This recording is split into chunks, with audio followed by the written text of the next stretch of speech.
Welcome to GDR news బులెటిన్ల ముందుగా headlines. మంగళగిరిలో వైభవంగా టీడీపీ మహానాడు ప్రారంభం.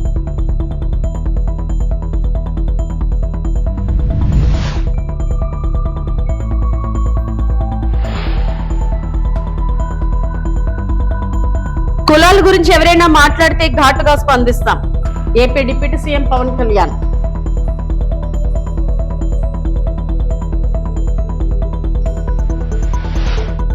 తాడేపల్లిలో వైసీపీ విస్తృత స్థాయి సమావేశం. పార్టీ నేతలకు దిశానిర్దేశం చేసిన మాజీ సీఎం వైఎస్ జగన్మోహన్ రెడ్డి.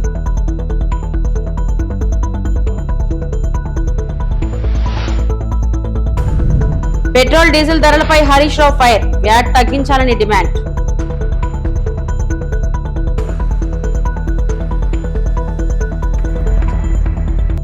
లోక్సభ ప్రతిపక్ష నేత కాంగ్రెస్ ఎంపీ రాహుల్ గాంధీ భారత తొలి ప్రధానమంత్రి జవహర్లాల్ నెహ్రూ 62వ వర్ధంతి సందర్భంగా ఢిల్లీలోని శాంతి వ్యాన్ వద్ద ఆయన సమాధికి పూలమాలలు సమర్పించి ఘన నివాళులు అర్పించారు.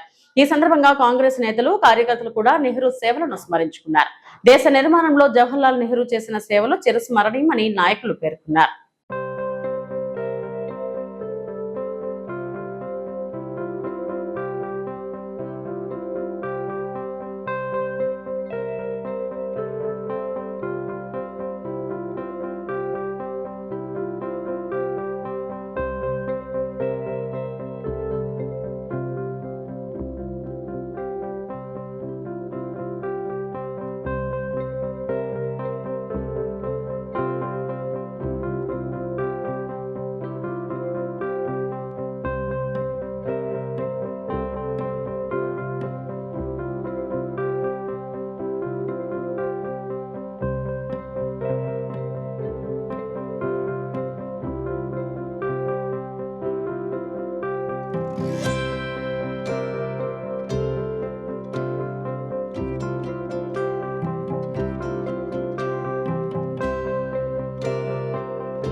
టీడీపీ పసుపు పండుగ మహానాడు హైబ్రిడ్ విధానంలో అట్టహాసంగా ప్రారంభమైంది. మంగళగిరిలోని పార్టీ కేంద్ర కార్యాలయంలో అధినేత చంద్రబాబు తెలుగుదేశం జెండా ఆవిష్కరించి ఎన్టీఆర్ విగ్రహానికి నివాళులు అర్పించారు.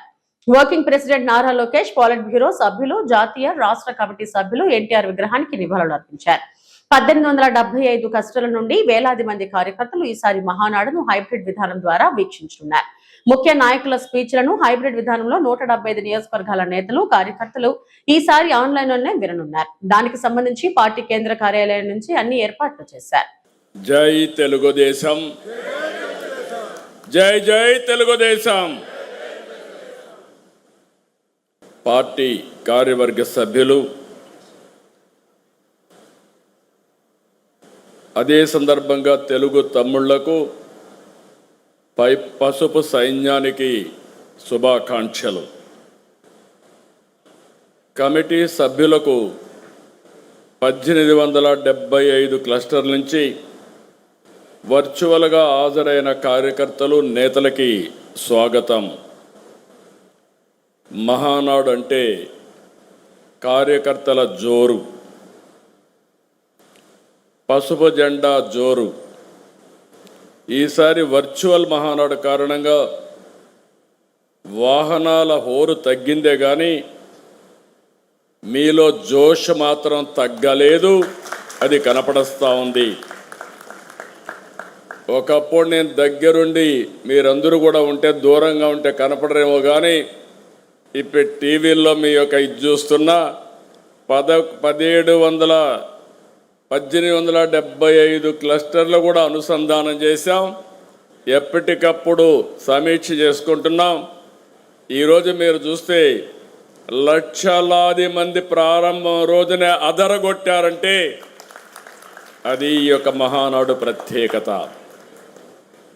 పశ్చిమాసియా యుద్ధ కారణంగా బాధ్యత కలిగిన పార్టీగా మహానాడిని హైబ్రిడ్ మోడల్గా వర్చువల్ ఫిజికల్ రెండు కలిపి నిర్వహించుకుంటున్నాం. మారింది మీటింగ్ విధానమే కానీ మహానాడు విధానాలు కాదు. అన్ని విషయాలు చర్చిద్దాం, ఫలితాలను సమీక్షించుకుందాం, భవిష్యత్తు ప్రణాళికలు ప్రకటించుకుందాం. సమాజమే దేవాలయం, ప్రజలే దేవుళ్ళు అని 44 ఏళ్ల కిందం పుట్టిన పార్టీ తెలుగుదేశం. కూడు గూడు గుడ్డ నినాదంతో రాజకీయాలకు కొత్త అర్థాన్ని ఇచ్చింది తెలుగుదేశం. సంక్షేమం, అభివృద్ధి, సుపరిపాలనను పరిచయం చేసింది తెలుగుదేశం. రాష్ట్ర దేశ భవిష్యత్తు కోసం రాజకీయాల్లోకి వచ్చారని ఏపీ డిప్యూటీ సీఎం జనసేన అధినేత పవన్ కళ్యాణ్ అన్నారు. తనని ఒక కుల నాయకుడిగా పరిమితం చేయాలని చూస్తే సహించేదే లేదన్నారు. తనను విమర్శించే కాపు నాయకులకు 12 ఏళ్ల తర్వాత సమాధానం చెబుతున్నానన్నారు. రాజమహేంద్రవరం పర్యటనలో భాగంగా పవన్ కళ్యాణ్ జిల్లా జనసేన సాధకులతో ఆత్మీయ సమావేశం నిర్వహించారు. కులాల గురించి ఎవరైనా మాట్లాడితే సామాజిక మాధ్యమ వేదికగా ఘాటుగా స్పందించాలని సాధకులను ఆదేశించారు. కులాలు మతాలు దాటి మాట్లాడుతుంటే తగ్గి విసుగు వచ్చిందని, పనికిరాని విశ్లేషణలు విమర్శలు చేస్తే బలంగా సమాధానం ఇస్తానని హెచ్చరించారు. ఇక్కడున్న కొంతమంది నాయకులు ఆంధ్రప్రదేశ్లో నువ్వు కాపులకి ఏం చేసావు, కాపులకి ఏ రోజు నిలబడి నేను చెప్పాను. అసలు నాకు ఎంత విసుగొస్తుంది, మీరు ఎందుకు ఇంత దిగజారుస్తారు? నిజంగా వాళ్ళు ఒకసారి ఈ రోజున సభాముఖంగా వాళ్ళందరికీ చెప్తున్నాయి, మాట్లాడండి. మీకు కూడా చెప్పాలి, ఒకసారి మీరు అనిపిస్తారు ఎందుకు మాట్లాడమంటే ఈ సందర్భాన్ని పురస్కరించుకొని నన్ను విమర్శించే కాపు నాయకులందరికీ కూడా నా సమాధానం చెప్తాను. 12 సంవత్సరాల తర్వాత నా మౌనాన్ని వీడి చెప్తున్నాను. నేను ఎప్పుడూ వచ్చింది ఒక కులం కోసం రాలా. కాపు నాయకులందరికీ ఇబ్బంది ఉందని చెప్తున్నాను. నేను ఒక కులం కోసం రాలా. నా దేశం కోసం వచ్చాను, నా నేల కోసం వచ్చాను, నా రాష్ట్రం కోసం వచ్చాను. మీరు నన్ను ఒక కుల నాయకుడిగా పెట్టాలనుకుంటే ఒక పని చేస్తాను. నన్ను విమర్శించే కుల నాయకులందరికీ కూడా, కాపు కుల నాయకులందరికీ మీ గురించి ఒక చక్కటి వివరణ ఇస్తాను. మీరే ముఖ్యమంత్రి అభ్యర్థిగా మీ అందరూ ఏకాభిప్రాయం సాధించండి. నన్ను విమర్శించే వాళ్ళందరూ ఒక ఏకాభిప్రాయాన్ని సాధించాలి. ఈ మధ్య నన్ను విమర్శిస్తున్న నాయకుడిని మీరు పని చేయండి, మీరే ముఖ్యమంత్రి అభ్యర్థిగా మీరు ప్రకటించుకోండి, మీరు నిలబడండి. సంపూర్ణంగా మీ వెంట ఉండే ఎంతమంది కుల సభ్యులు ఉంటారో వాళ్ళందరితోటి మీరు ముఖ్యమంత్రి అయిపోయిన సంతోషం. నేను కూడా మీకు కంగ్రాచులేట్ నోట్ పంపిస్తాను. మీరు ముఖ్యమంత్రి నా మీద కూడా కేసులు పెట్టుకోండి, గతంలో వీడు ఇలా చేశాడని చెప్పి ఇబ్బంది లేదు నాకు.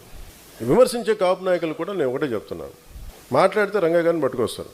జనసేన కూర్చోబెట్టి టీడీపీ కమ్మాయిలు మాట్లాడుతుంటారు. నేను చెప్తాను, మీరు ఇష్టపడే రంగా గారు, ఆయన సతీమణి కమ్మ సామాజిక వర్గానికి చెందిన వ్యక్తి. వాళ్ళ బిడ్డలు, వారిద్దరు పుట్టిన బిడ్డలు ఇద్దరు 2 కులాలకు చెందిన వాళ్ళు అవుతారు. అంటే మీకు మీరు ఎంత కన్వీనియంట్గా ఉందంటే మీ రాజకీయం అది చూడరు. ఆయన బతికున్నప్పుడేమో వైసీపీలో ఉన్న నాయకులందరూ కానీ ఇక్కడున్న నాయకులందరూ కూడా ఆయన బతికున్నప్పుడు ఒక్కళ్ళు మాట్లాడాలి ఆయన గురించి. చనిపోగానే ఈరోజు అందరికీ కోపాలు వచ్చేసింది. ఎందుకంటే మరి ఏం కూర్చోబెట్టి నా మీద పడ్డారు. నేను ఎప్పుడు కులం ప్రస్తావన తీసుకుని నేను ఎప్పుడు రాలేదు. చిన్నప్పుడు ఒకసారి నేను చీరాల్లో పెరుగుతున్నాడు అడిగాను, మా అమ్మని అడిగా, అమ్మ మనం ఏమిట్లని అడిగాం, ఎందుకు ఇలా చండాల ప్రశ్న వేసాం మా అమ్మ. దేనికంటే స్కూల్లో మా ఫ్రెండ్ వాళ్ళ ఇంటికి క్లాస్ ఇంటికి వెళ్తే వాళ్ళ అమ్మ అడిగింది, మీరు ఏమిట్లా అంటే నువ్వు నోరు మూసుకుని నీకు ఇలాంటి అడగను. ఎందుకంటే మా ఇంట్లో మాకు తెలియదు. మా father being a socialist, it's always about society. మానవత్వాన్ని చూసాం కానీ కులం అనేది ఒక సోషల్ ఫ్యాక్ట్. మనం పుడతాం దాంట్లో ముందుకు, అంతేగాని దాంట్లో కూరుకుపోం కదా. దాన్ని అర్థం చేసుకుంటాం, గౌరవిస్తాం. కానీ కూర్చోబెట్టి పదే మాట్లాడడానికి విసుగు వచ్చేసింది నాకు కూడా. ఇంకెంతకాలం మాట్లాడతారా మీరు? ఎంతకాలం మాట్లాడతారు ఒక్కొక్కళ్ళు? మీ గురించి చెట్టా విప్పనా? ఒక్కొక్కడి గురించి చెప్పాలా? ఒక్కొక్కడి గురించి తట్టుకోగలరా? నేను మాట్లాడితే నోరు విప్పితే ఇష్టానికి మాట్లాడతారు ఒక్కొక్కళ్ళు. మనోహర్ గారు కూడా రాకూడదు అంటారు, ఆయన కమ్మంటారు. ఎన్నికైన ఎమ్మెల్యేలు అందరూ ఎవరయ్యా? కాపులు లేరా దాంట్లో? నా పక్కన లింగంనేని రమేష్ గారు ఉంటే ఆయన కమ్మంటారు. ఎక్కడో తెలంగాణను పెట్టుకున్న వ్యక్తిని చూసుకుని ఆయన కమ్మంటారు. ఇంకెవరు ఉండకూడదు. ఇప్పుడు హసీనా కూర్చోబెట్టి కాపులు అండి, ఏం తెలియదు. మాజీ సీఎం వైఎస్ జగన్మోహన్ రెడ్డి అధ్యక్షతన తాడేపల్లిలోని వైఎస్ఆర్ కాంగ్రెస్ పార్టీ కేంద్ర కార్యాలయంలో పార్టీ విస్తృత స్థాయి సమావేశం జరిగింది. ఈ సమావేశానికి పార్టీ రీజనల్ కోఆర్డినేటర్లు, జిల్లా అధ్యక్షులు, ఎంపీలు, ఎమ్మెల్యేలు, ఎమ్మెల్సీలు, పార్లమెంట్ మరియు అసెంబ్లీ కోఆర్డినేటర్లు హాజరయ్యారు. సమావేశంలో పార్టీ బలోపేతం, భవిష్యత్ కార్యాచరణ, స్థానిక సంస్థల ఎన్నికల వ్యూహం, ఓటర్ల జాబితా, స్పెషల్ ఇంటెన్సివ్ రివిజన్స్ అంశాలపై జగన్ సమీక్ష నిర్వహించారు. రాష్ట్రంలో తాజా రాజకీయ పరిణామాలు, ప్రజల పక్షాన చేపట్టాల్సిన పోరాటాలపై నేతలకు దిశానిర్దేశం చేశారు జగన్. కూటమి ప్రభుత్వం అధికారంలోకి వచ్చి 2 ఏళ్లు పూర్తవుతున్నాయని, ఈ కాలంలో ప్రజలు తీవ్ర నిరాశకు గురయ్యారని విమర్శించారు జగన్. చంద్రబాబు ఎన్నికల ముందు ఇచ్చిన హామీలను పూర్తిగా విస్మరించారని ఆరోపించారు. బాబు షూరిటీ మోసం గ్యారంటీ అని ప్రజల్లో నిరూపితమైందన్నారు. సూపర్ 6, సూపర్ 7 పేరుతో 143 హామీలు ఇచ్చి అధికారంలోకి వచ్చిన తర్వాత మేనిఫెస్టోను చెత్తబుట్టలో వేసేశారని విమర్శించారు. 2 ఏళ్ల చంద్రబాబు నాయుడు గారి పాలన గురించి బహుశా నాకన్నా కూడా చక్కగా ఏ కార్యకర్తకు మైక్ ఇచ్చినా కూడా నాకన్నా కూడా చక్కగా చెప్తాడు. చంద్రబాబు నాయుడు గారి పాలన ఈ 2 సంవత్సరాలలో ఎలా ఉంది అని చెప్పి చూసిన తర్వాత చంద్రబాబు నాయుడు గారి పాలనలో బాబు షూరిటీ మోసం గ్యారంటీ అని మాత్రం రుజువయింది ఈ 2 ఏళ్ల చంద్రబాబు నాయుడు గారి పాలన చూస్తే అని ప్రతి కార్యకర్త కూడా, ప్రతి ఇంట్లో ఉన్న ప్రతి వ్యక్తి, ప్రజలు అందరూ కూడా నాకన్నా కూడా చక్కగా చెప్పగలుగుతారు. ఈరోజు చంద్రబాబు నాయుడు గారి 2 సంవత్సరాల మోసపూరిత పాలన చూసిన తర్వాత చంద్రబాబు నాయుడు గారి వెన్నుపోటుకు, విధ్వంసానికి, అరాచకానికి, ఆయన అబద్ధాలకు, ఆయన డైవర్షన్ పాలిటిక్స్కు, ఆయన దోపిడీ అవినీతి పాలిటిక్స్కు ఈ 2 ఏళ్ల చంద్రబాబు నాయుడు గారి పరిపాలన. ఇంతకుముందు మనం కథ ఏంటా అంటాం, ఒకటి ఎన్నికలప్పుడు నేను కథ కూడా చెప్పా. ఒకటి ఒక ముసలి పులి బంగారు కడియం కథ. ఎన్నికలప్పుడు కూడా బాగా నేను చెప్పేవాడిని, చంద్రబాబు నాయుడు గారికి ఓటు వేయడం అంటే ఇదే అని చెప్పి. కరెక్ట్గా ఎన్నికలు అయిపోయిన తర్వాత ఈరోజు అదే రుజువు అవుతా ఉన్న పరిస్థితులు కూడా మన కళ్ళ ఎదుటే మనం చూసాం. ఆ రోజుల్లో ఏమో చంద్రబాబు నాయుడు నోట్లో నుంచి వచ్చిన మాటలన్నీ కూడా జగన్ ఇచ్చేవే కాదు, అంతకన్నా ఎక్కువ ఇస్తాను అని చెప్పి ఆ రోజు చంద్రబాబు నాయుడు గారు పులి బంగారు కడియం కథ మాదిరిగానే ప్రజలందరినీ కూడా నమ్మించిన పరిస్థితి. తీరా ఓటు వేయించుకున్న తర్వాత ఇప్పుడు రాష్ట్రంలో ఉన్న ప్రజలను పులి తిన్నట్టుగానే తినేస్తూ ఉన్నాడు. ఆ కథలో ముసలి పులి ఏ మాదిరిగా చేస్తూ ఉందో చంద్రబాబు నాయుడు గారిని చూసినా కూడా ఈ పొద్దు అదే కనిపిస్తుంది. ఇక చంద్రబాబు నాయుడు గారి ఎన్నికలప్పుడు సూపర్ 6 అన్నాడు, సూపర్ 7 అన్నాడు, ఓ మేనిఫెస్టో కాపీ అన్నాడు. 143 హామీలు ఆ ఎన్నికల మేనిఫెస్టోలో తాను పెట్టి చివరికి ఎన్నికలు అయిపోయిన తర్వాత ఆ మేనిఫెస్టోను చెత్తబుట్టలో వేసిన పరిస్థితులు ఈరోజు మనం అంతా కూడా చూస్తూనే ఉన్నాం. తెలుగుదేశం పార్టీలో ఇకపై మహిళలకు 33% సీట్లు కేటాయిస్తామని తెలుగుదేశం పార్టీ కార్యనిర్వాహక అధ్యక్షుడు నారా లోకేష్ కీలక ప్రకటన చేశారు. పార్లమెంట్ లో బిల్లు పాస్ అయినా అవ్వకపోయినా పార్టీ తరపున వచ్చే ఎన్నికల్లో మహిళలకు 33% సీట్లు కేటాయిస్తామని వెల్లడించారు. బిగ్ అనౌన్స్మెంట్ అని ఉదయం పెట్టిన పోస్ట్ కు అనుగుణంగా తన ప్రసంగంలో మహిళలకు రిజర్వేషన్ అంశాన్ని నారా లోకేష్ ప్రకటించారు. ఆఫ్లైన్ అయినా ఆన్లైన్ అయినా హైబ్రిడ్ అయినా మహానాడు ఎప్పుడూ ఒక మాస్ జాతర లాంటిది. పసుపు పండుగనే మన మహానాడు. ప్రతి కార్యకర్త కాళ్ళు ఎగరేసుకుని నాది తెలుగు జాతి, నాది తెలుగుదేశం అని చెప్పుకునే వేదిక మన మహానాడు. నేషన్ ఫస్ట్ అనేది తెలుగుదేశం పార్టీ విధానం. మన పార్లమెంట్లో మహిళా బిల్ కేంద్ర ప్రభుత్వం, ఎన్డీఏలో ఉన్న పార్టీలందరూ మద్దతు తెలిపి మహిళల కోసం రిజర్వేషన్ డీలిమిటేషన్ బిల్ మనం ప్రవేశపెట్టాం. మనం స్త్రీ శక్తిని నమ్ముకున్న వారం. ఆ బిల్కి సంపూర్ణ మద్దతు మనం తెలిపాం. కానీ ప్రతిపక్షంలో ఉన్న కాంగ్రెస్ పార్టీ, దాంతోపాటు ఉన్న కొంతమంది అలయన్స్ పార్ట్నర్స్ అందరూ ఆ బిల్లు ముందరికి వెళ్లకుండా చేశారు.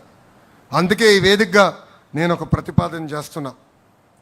రాబోయే రోజులు పార్లమెంట్లో బిల్ పాస్ అయినా అవ్వకపోయినా తెలుగుదేశం పార్టీ కనీసం 33% స్థానాలు మహిళలకి రిజర్వ్ చేయాలని నేను ఈ సభాముఖంగా తీర్మానం చేస్తున్నా. అంటే కనీసం 33% సీట్లు మహిళలకు అందించాలని.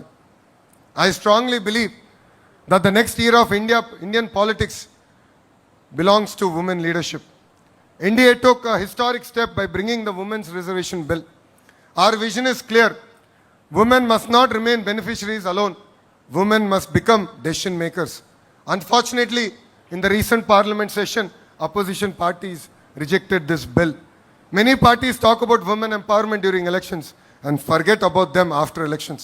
But Telugu Desam Party, since our inception, always believed in the power of women. We were always supported their aspirations and dreams. We stood by them and we believe that they have greater role to play in Indian political discourse. Therefore, I propose that we leave from the front.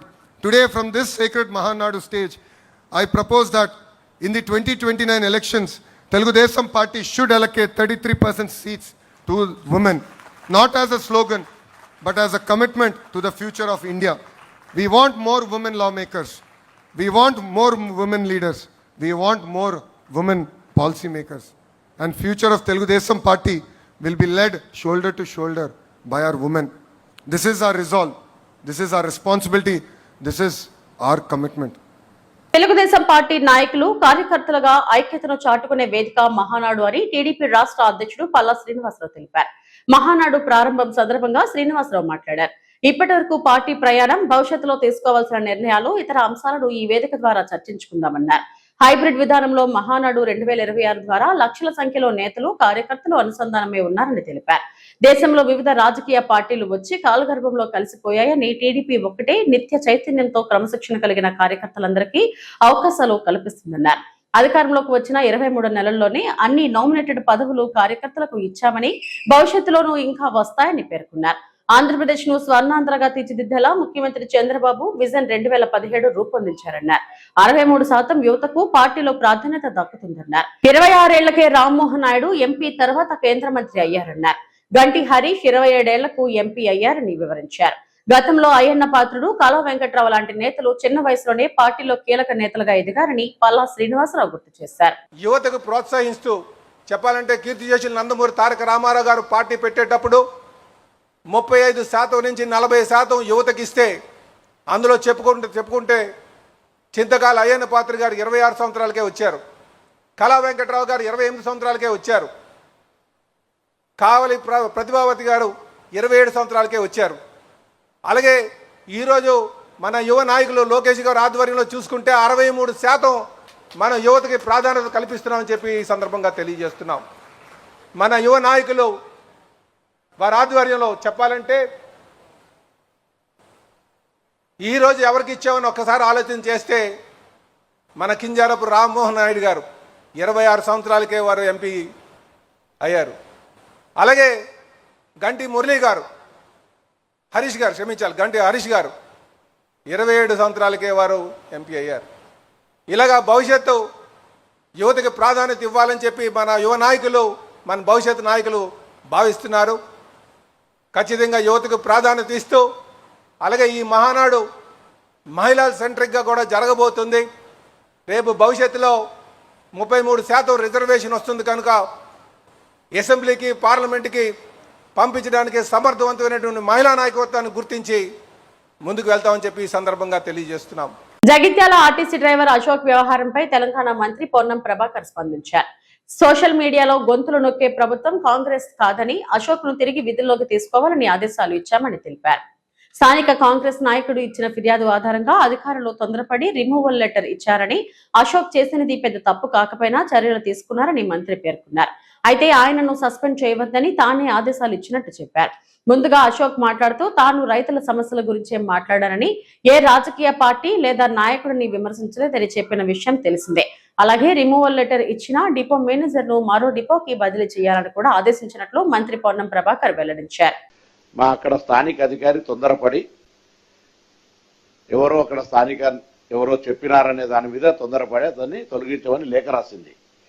వెంటనే మా దృష్టికి రాగానే ఆదేశించి అతని ఉద్యోగానికి ఏ ఇబ్బంది లేకుండా చేసి, తదుపరి వచ్చిన ఫిర్యాదు మేరకు అంత తొందరగా స్పందించి ఇమీడియట్ గా అతను చేసిన నేరం ఏం కాదు కానీ చేసినాడు కాబట్టి యాజమాన్యానికి సూచన చేయడం జరిగింది. అక్కడ డిపో మేనేజర్ అక్కడి నుంచి బదిలీ చేయమని కూడా ఆదేశాలు ఇచ్చినాం.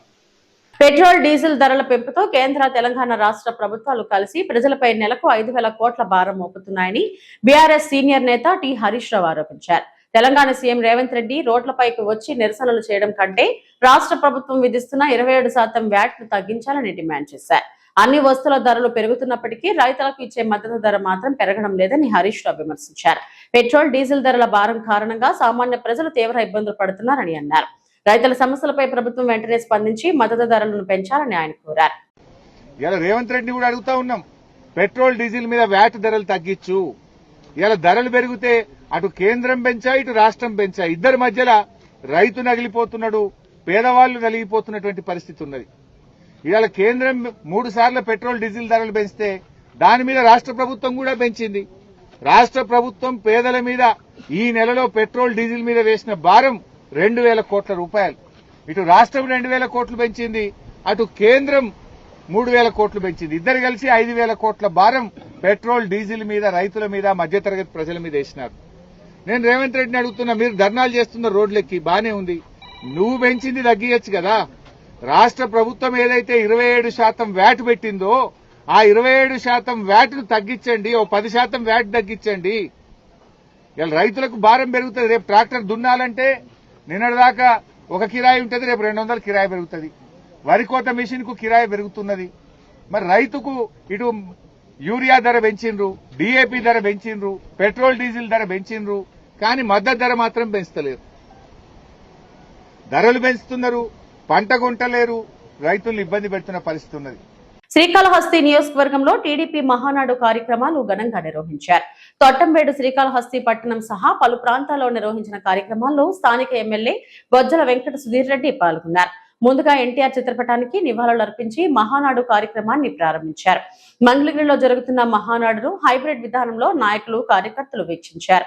ఈ సందర్భంగా ఎమ్మెల్యే సుధీర్ రెడ్డి మాట్లాడుతూ ప్రధాని సూచనల మేరకు ఖర్చు తగ్గించే విధంగా సీఎం చంద్రబాబు నాయుడు ఆదేశాలతో నియోజకవర్గ స్థాయిలో మహానాడు నిర్వహిస్తున్నామని తెలిపారు. 2 సంవత్సరాల్లోనే ఎన్నికల హామీలైన సూపర్ 6 పథకాలను ప్రజలకు అందించామని చెప్పారు. ఈ కార్యక్రమంలో టీడీపీ నాయకులు, కార్యకర్తలు పెద్ద ఎత్తున పాల్గొన్నారు. ఎక్కడన్నా సరే ఒక తెలుగుదేశం శ్రేణులకు ఇబ్బంది జరుగుతుందంటే మా తెలుగుదేశం పార్టీ కుటుంబ సభ్యులంతా కూడా ఒకటయ్యి దాని మీద పోరాటం రోజులు ఎన్నో ఉన్నాయి. దానికి నిదర్శనము గడిచిన 5 సంవత్సరాల్లో ఏ రకంగా ఇబ్బంది పెట్టారో అందరూ చూసాం, ఏ రకంగా కేసులు పెట్టారో చూసాం. ఆ గొడ్డల పార్టీ ఏ రకంగా తెలుగుదేశం పార్టీ శ్రేణుల్ని తెగ నరికిందో చూసాం. ఏ రకంగా సొంత బాబాయిని హత్య చేసేది చూసాం. ఏ రకంగా మరి ఆ రోజు డెవలప్మెంట్ లేకుండా, ఉద్యోగాలు లేకుండా ఏ రకంగా యువకులు, అట్లనే రైతులు, అట్లనే ఆడవాళ్ళు ఏ రకంగా మరి ఆత్మహత్యలు చేసుకున్నారో చూసాం. ఈరోజు గడిచిన 2 సంవత్సరాల్లో లక్షలాది కోట్లు ఇన్వెస్ట్మెంట్ తీసుకొచ్చాం.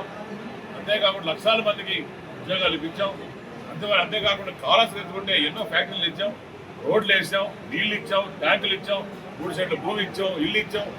బ్రహ్మాండంగా ఎటు చూసినా, ఏ దిశా దశ చూసినా బ్రహ్మాండంగా, ఎక్కడ కూడా నా అనుకోకుండా నా భూతో నా భవిష్యత్తు అనేటట్టు ఎక్కడ కూడా అనుకోకుండా ఈరోజు కాళేశ్వరంలో బ్రహ్మాండంగా డెవలప్మెంట్ చేస్తాను.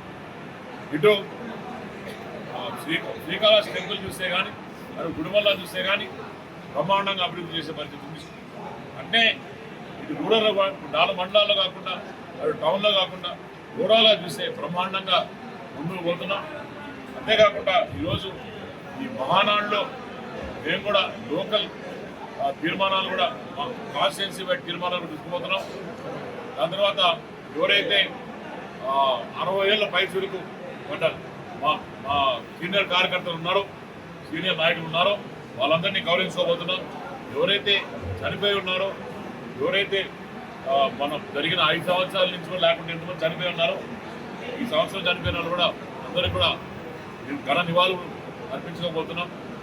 అట్లనే పెద్దయిన నందమూరి తారక రామారావు గారు ఏ ముహూర్తాన పార్టీ పెట్టారు కానీ ఈ పార్టీ అంచెలంచెలై ఆకాశాన్ని తాకేంత బ్రహ్మాండంగా ఎదిగింది.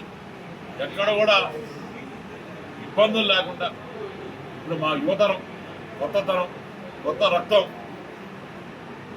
మన పాదయాత్రకి శ్రీకారం చుట్టిన మా యువ నాయకుడు ఈరోజు నారా లోకేష్ అన్న మరి పగ్గాలు చేపట్టిన తర్వాత ఇది మొదటి మహానాడు. ఈ మొదటి మహానాడులో కూడా మేము అందరం చెప్పాము, అన్నాను ఫస్ట్ టైం పగ్గాలు చేపట్టాము, ఒక్కరోజున్న మహానాడు పెట్టాలి, మీ కింద మేము పనిచేయాలి, అందరం కలిసి మిమ్మల్ని అందరం కలిసి తెలుగుదేశం కుటుంబ సభ్యులు అందరం చూడాలి మిమ్మల్ని స్టేజ్ మీద అని చెప్పి ప్రతి ఒక్కడికి ఆశ ఉంది. నా మనసులో కూడా గట్టి ఆశ ఉంది, సంకల్పం ఉంది, అది చూడాలి. కానీ లేదురా, ఉండేదానికి లేదు. మోడీ గారు పిలుపునిచ్చారు. అభివృద్ధి పేరుతో పేదల గొంతుకు వస్తామంటే చూస్తూ ఊరుకునేదే లేదు అని మంత్రి నారాయణను ఘాటుగా ఎమ్మెల్సీ పర్వతిరెడ్డి చంద్రశేఖర్ రెడ్డి హెచ్చరించారు. నెల్లూరు 5వ డివిజన్ పాత చెక్పోస్ట్ సెంటర్ జాఫర్ సాహెబ్ కాలువ పక్కన నివసిస్తున్న పేదలు తమ ఇళ్లను అర్ధాంతరంగా ఖాళీ చేసి వెళ్లిపోవాలని కూటమి ప్రభుత్వం దుర్మార్గంగా ఆదేశాలు ఇవ్వడంతో YSRCP Nellore city in-charge MLC Parvathireddy Chandrasekhar Reddy పేదల వద్దకు వెళ్లి వారి సమస్యలు అడిగి తెలుసుకున్నారు. ఎన్నో సంవత్సరాలుగా ఈ ప్రాంతంలో నివాసం ఏర్పరచుకుని కూలీ పనులు చేసుకుంటూ జీవిస్తున్న తమను అధికారులు అర్ధాంతరంగా ఖాళీ చేసి వెళ్లిపోవాలని, లేదంటే జేసీబీతో ఇళ్లను కూల్చివేస్తామని బెదిరింపులకు దిగుతున్నారని చంద్రశేఖర్ రెడ్డికి బాధితులు తమ గోడు వెళ్లబోసుకున్నారు. కాలువకి పక్కనే ఉన్నటువంటి మైపాడ్ రోడ్లో మనం ఉన్నాం. మీరందరూ కూడా, నేను మొదటి నుంచి కూడా ఈ పార్టీ కూటమి ప్రభుత్వం అధికారంలోకి వచ్చినప్పటి నుంచి కూడా పేదల పట్ల ఎంత వివక్ష చూపిస్తూ ఉందో మొదటి నుంచి కూడా నేను ఎక్స్ప్లెయిన్ చేస్తూనే వస్తూ ఉన్నాను. ప్రధానంగా వైఎస్ఆర్సీపీ ప్రభుత్వం ఉన్నప్పుడు ఈ జాఫర్ సాహెబ్ కెనాల్కి సంబంధించి ఒక రివిట్మెంట్ వాల్ కట్టడం, ఆ తర్వాత దీన్ని 60 ఫీట్ రోడ్ చేయడం, ఈ 2 అభివృద్ధి కార్యక్రమాలు చేయడానికి కూడా ఆ రోజు ప్రారంభించడం జరిగింది. రోడ్డు పనులైతే ఆల్మోస్ట్ కంప్లీట్ అయిపోయినాయి. జాఫర్ సాహెబ్ కెనాల్కి వచ్చేటప్పటికి 60% పనుల దాకా కూడా పూర్తి చేయడం జరిగింది. అయితే కూటమి ప్రభుత్వం వచ్చిన తర్వాత ఆ జాఫర్ సాహెబ్ కెనాల్ రివిట్మెంట్కి సంబంధించి ₹1 పని కూడా చేయాల. మరలా చెప్తున్నాను, ₹1 పని కూడా అటు జాఫర్ సాహెబ్ కెనాల్ రివిట్మెంట్ విషయంలో కానీ మిగతా విషయాల్లో కూడా ₹1 పని కూడా చేయకుండా ఈ 60 ఫీట్ రోడ్డు సంబంధించి అటుపక్క ఒక 30 ఫీట్ రోడ్, ఇటుపక్క ఒక 35 ఫీట్ దాకా ఉంది రోడ్డు. ఈ 35 ఫీట్ రోడ్లో సుమారుగా 18 అడుగుల దాకా వాళ్ళకి సంబంధించినటువంటి ఎంప్లాయీస్కి, నారాయణ గారికి సంబంధించినటువంటి ఎంప్లాయీస్కి మొత్తం బంకులు పెట్టుకునేదానికి వారందరికీ కూడా ఆ బంకులు శాంక్షన్ చేయడం, దాంట్లో కూడా మున్సిపల్ కార్పొరేషన్ జనరల్ ఫండ్స్ నుంచి, జనరల్ ఫండ్స్ అంటే అందరికీ తెలుసుంటుంది, పేద మధ్యతరగతి వాళ్ళందరూ కూడా ఇంటి పన్నులు కానీ వాటర్ ట్యాక్సులు కానీ వచ్చే డబ్బులన్నీ కూడా జనరల్ ఫండ్స్లో ఉంటాయి. ఆ జనరల్ ఫండ్స్లో నుంచి డబ్బుల్ని వాడి నారాయణ గారు ఆయనకి సంబంధించినటువంటి ఎన్ టీంలో ఉండే వాళ్ళకి సుమారుగా 200 మందికి అక్కడ బొంకులు పెట్టుకునేదానికి 18 అడుగుల స్థలాన్ని ఆ బొంకులకు కేటాయించడం కూడా జరిగింది. ఆ తర్వాత దానికి ముందు పార్కింగ్ కోసమని కొంత ఆక్రమణ.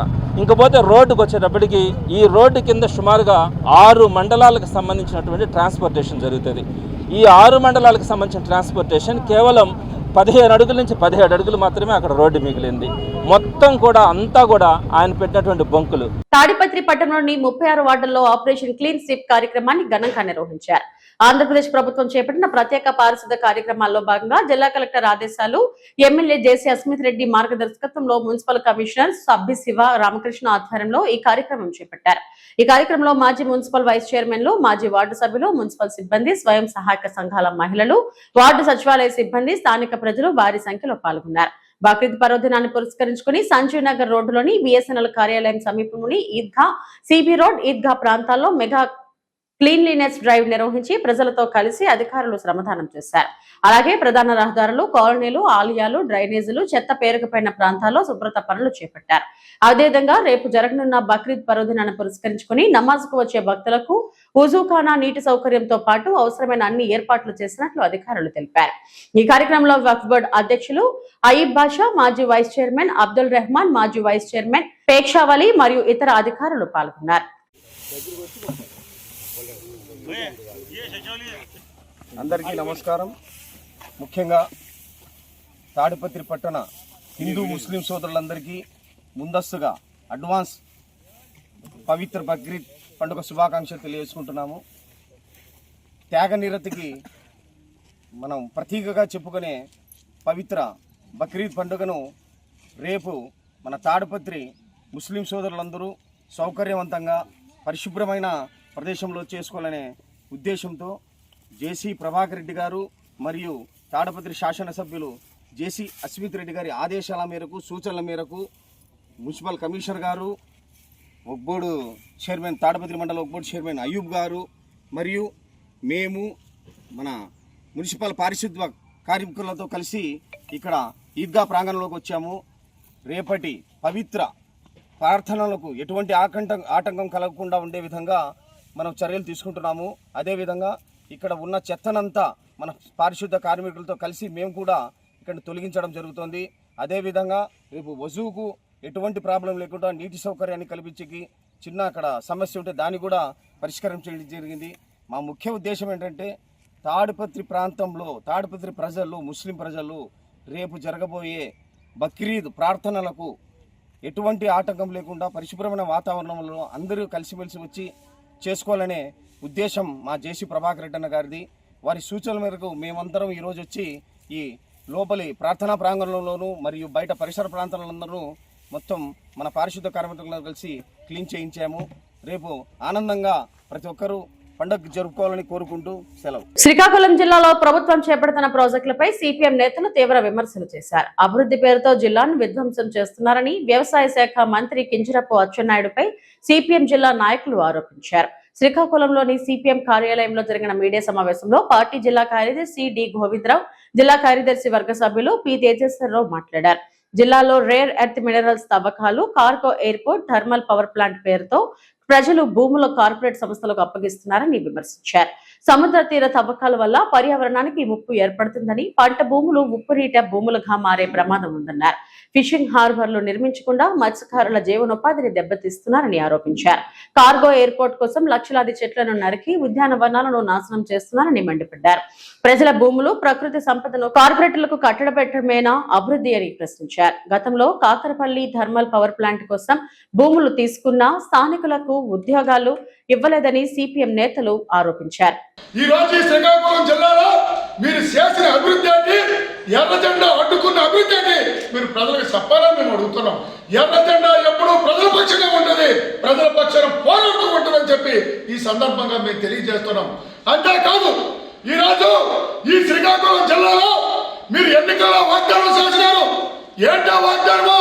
పెండింగ్ ప్రాజెక్టులు పూర్తి చేసి శివర భూముల వరకు మీరు నీరిస్తామని చెప్పినారు. కానీ ఆ వాగ్దానాన్ని మీరు విస్మరించినారు. ఈ రోజు పెండింగ్ ప్రాజెక్టులు పూర్తి చేసి శ్రీకాకుళం జిల్లా వరకే, శివర భూముల వరకే 2 పంటలకి నీరిస్తే ఈ జిల్లా సస్యశ్యామలం అవుతుంది, ప్రజల ఆదాయం పెరుగుతుంది, కొనుగోలు శక్తి పెరుగుతుంది, వ్యవసాయ ఆదాయ పరిశ్రమలు వస్తాయి, వలసలు నివారించబడతాయి. ఎందుకు మీరు ఆ పని చేయడం లేదు? ఈ పని చేస్తే మీకు ఎలా అడ్డు పెట్టారో మీరు ప్రజలకు సమాధానం చెప్పాలని చెప్పి మేము అడుగుతున్నాం.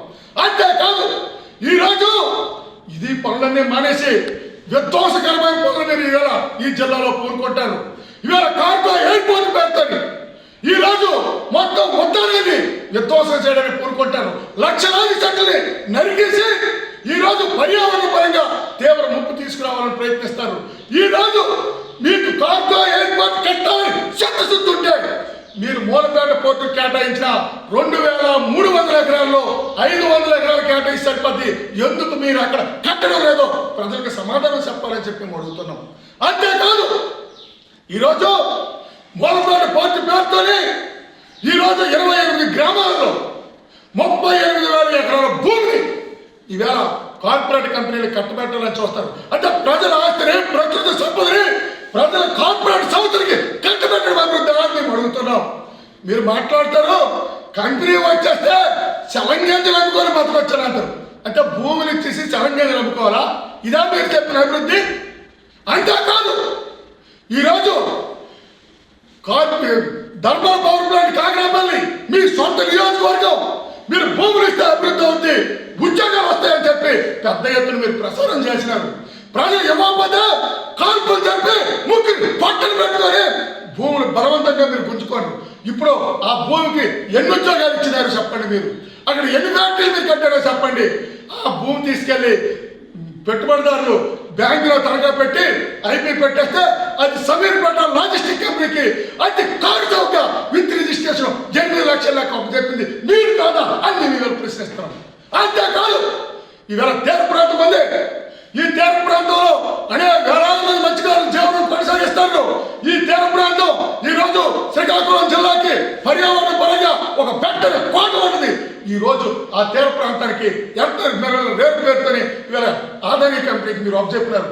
షిప్పింగ్ హార్బర్లు నిర్మాణం విస్మరించినారు. ఈవేళ వేలాది మంది వచ్చి ఇవాళ ఎంట పెట్టడానికి మీరు ప్రయత్నిస్తారు. ఇదే మీరు చేసిన అభివృద్ధి అని చెప్పి అచ్చెన్నాయుడు గారిని మేము ప్రశ్నిస్తాం. ఇవి ఇప్పటివరకున్న బులెటిన్ అప్డేట్స్. నమస్తే.